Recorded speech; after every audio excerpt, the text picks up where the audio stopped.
Hey guys, what's going on?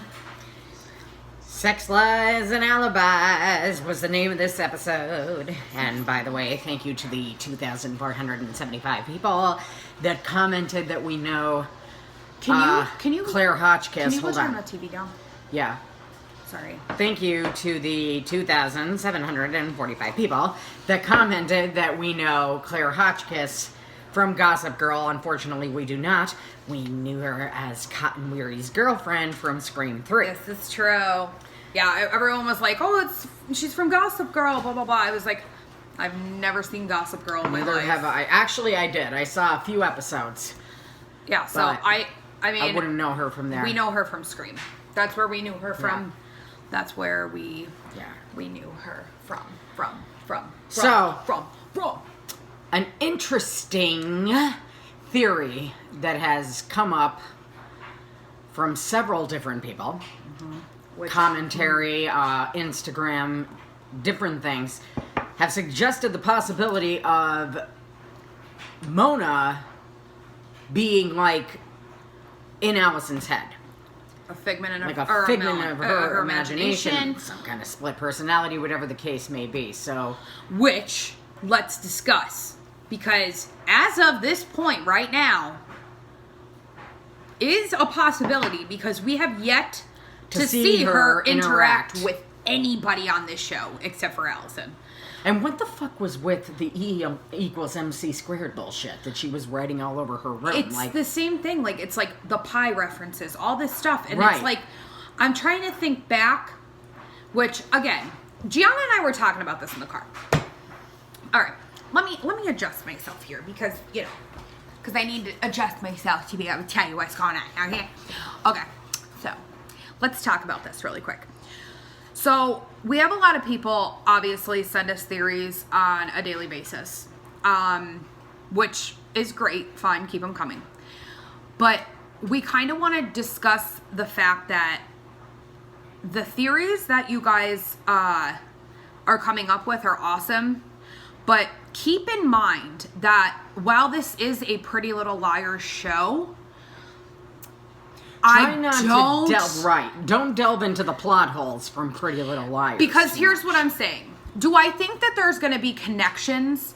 Absolutely. Do I think that there's going to be some Easter eggs and some clues, which we saw today, from Pretty Little Liars? Absolutely. But do I think that the entirety of the storyline and the plot and all of that is going to be based on something that is from Pretty Little Liars? No. Because a lot of the theories that we've been seeing is how Taylor is, Allison's twin from Pretty Little Liars that they were that she was supposed to have. Courtney I've seen a few people DeLaurentis talk about it being Bethany Young, stuff like that. Keep in mind, again, just because we have seen Pretty Little Liars does not mean that every single person out there that is watching PLL The Perfectionist has seen Pretty Little Liars. And I mean, 90% of them have. Absolutely. That's most definitely the truth. But there might be those this is a people in the new 10% show that Yeah. for instance, someone we're watching with tonight. This is a new show in itself, completely. So go into that thinking with the mindset that they can't really have a brand new show come out and, tie it into another show when the whole storyline is concerned, because a lot of people have seen Pretty Little Liars, but there are people that watch this show that have not seen Pretty Little Liars. So just keep that in mind. That's all we're saying. Am I saying that it's impossible for it to happen? No, because again, we are dealing with the same people here. But I don't see it happening. Right. And basically, to sum it up, I mean, it is true that thus far, no one spoke to her. There was no interaction at the funeral other than with Allison from Mona. One of our followers, Chelsea, tweeted and said that in last week's episode, she was talking to two guys. But I get what you're saying, but we see her talking to two guys off on the thing. Yeah, she was drinking wine, I believe. And I remember that, but we weren't present for that conversation. So that's the thing. If it is a figment of Allie's imagination, which we don't know, but if it is, I mean, but later on in the episode, take it for what it's worth, but we saw her on the phone, which we'll get to. But, yeah. Okay, so, to summarize the episode, it starts out, it's 3 days after Nolan Hotchkiss is found impaled on the fence. People I've seen coming up with theories, possibly it being Caitlin's boyfriend Jeremy, perhaps Dylan's boyfriend Andrew. That Mason guy seemed to be a little bit too upset. Like, these are possible suspects. I mean, let's face it. We're watching a Pretty Little Liars show. Every son of a bitch that you see on that show is a possible suspect. And people that we haven't even met yet. Let's keep that in mind because, I mean, again, there is somebody in this house right now that has not seen all of Pretty Little Liars. We can't. And they are currently watching it, so we can't really, speak about what we're saying. But let's be real. There are some characters in Pretty Little Liars that were part of the main storyline of what was going on that we didn't meet until a while into the show. If you get what I'm saying. Y'all know who I'm talking about. Okay? I'm just saying that. So, Allie's on the phone with someone discussing the wallpaper and repairs, and suddenly a text comes through from Nolan asking her to meet him at the top of Thorn Hall.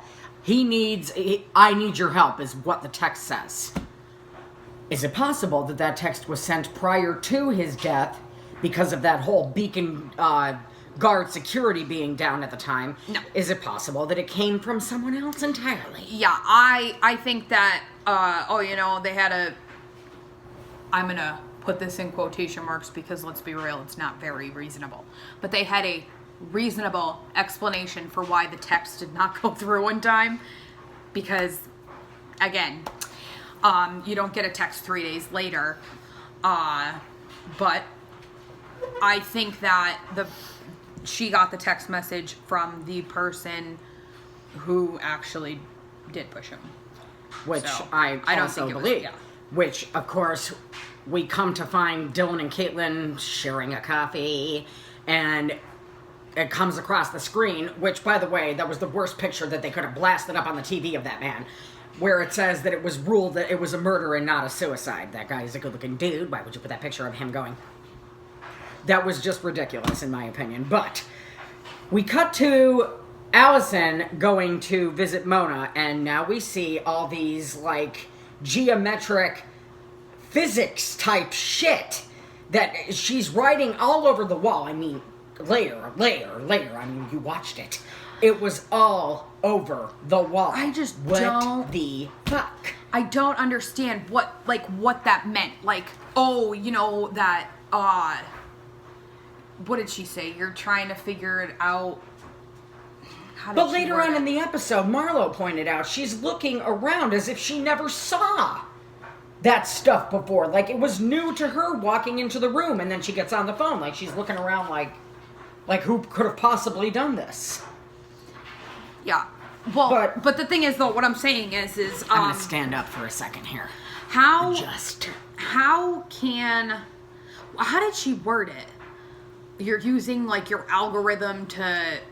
About the algorithm being the reason that she was the reason for his murder because of her algorithm. No, she's looking for suspects. Right. So she's using a mathematical equation to find what? Exactly. What are you talking about? And then she bitch slapped her into fucking the next PLL spinoff. Yeah.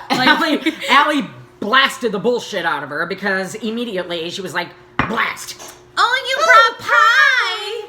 Key lime, it's my favorite! Oh my god! I was like... Okay, Marlene, we get that you like key lime pie, but... Marlene King has a fetish, She has an obsession You with have key lime people pie. that have fetishes with, whether it's BDSM or fucking foot fetishes. Marlene King fucking gets down and dirty with key lime pie. That's what I'm telling you. Because she enjoys it way too much. It's in every fucking episode of every show she's ever made. I am so confused as to why do we have to keep hearing about fucking key lime pie? I swear to God, if in the next episode they're talking about pie again, I'm gonna blast my foot through the TV. I swear, I can't. I don't understand it. Suppose they mentioned banana cream. It really listen, it really fucking pisses me off.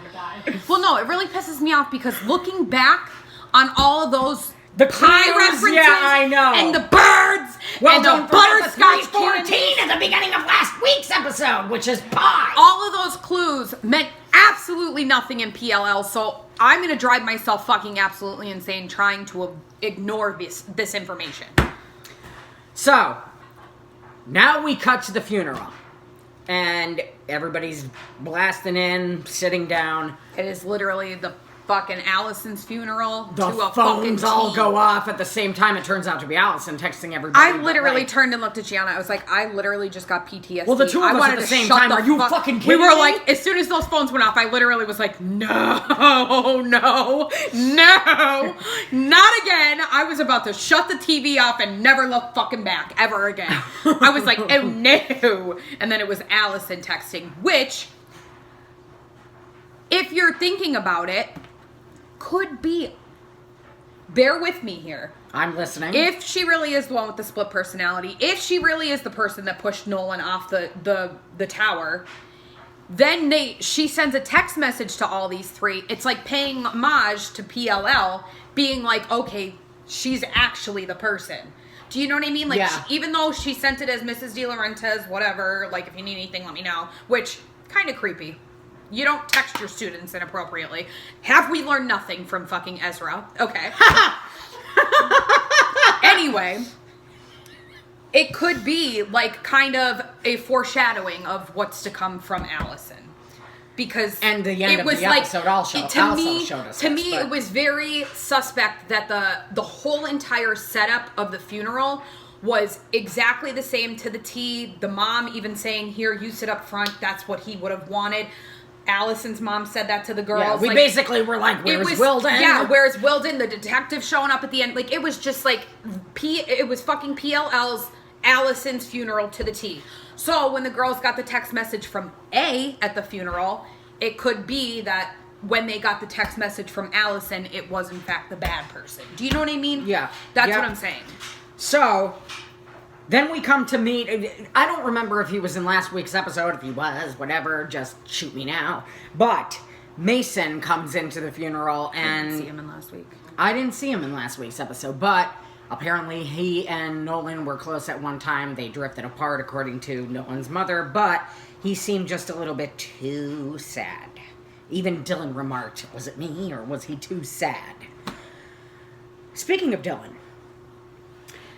we see him enter a greenhouse and go over to an area where he reaches into an under compartment underneath this flower that says Rosa Taylor and pulls out a letter. I guess he was searching for Nolan's stash. The letter said, I found what you're looking for. Who knew you were so naughty? Which Megan, of course, had to pause, rewind, because there were capital I'm like, oh my God, all the W's are capitalized. Why? WWW. What would fucking... Like, I was like, again, I can't do this to myself again. I can't. Yeah, so... I can't. Is it the same person who murdered Nolan that found the secret stash? Now, we go to the fucking candlelit vigil. And... the perfectionists are standing there having a conversation, and in the distance, all you hear is, it's just like you imagined it. It wasn't in the distance. Well, it was literally it was right the person there. was right behind Ava, and then you see them take off. Yeah. Like, they were in a... I'm not going to say this. I'm not going to put it in the universe, but they were in a fucking black hoodie. That's all I'm saying. I fucking can't. Yo, that fucking voice freaked me out to no end. At first, I was like, is that fucking Grunwald? I thought it was Grunwald. I'm like, it's a man's voice. It's literally not... I'm not talking like a man's voice, but it was a man's voice. It was a boy's voice. In a fucking black hoodie! I can't! It's Ezra's child! It's all for his book, but whoever it was, the voice creeped me out. Next video, hold on.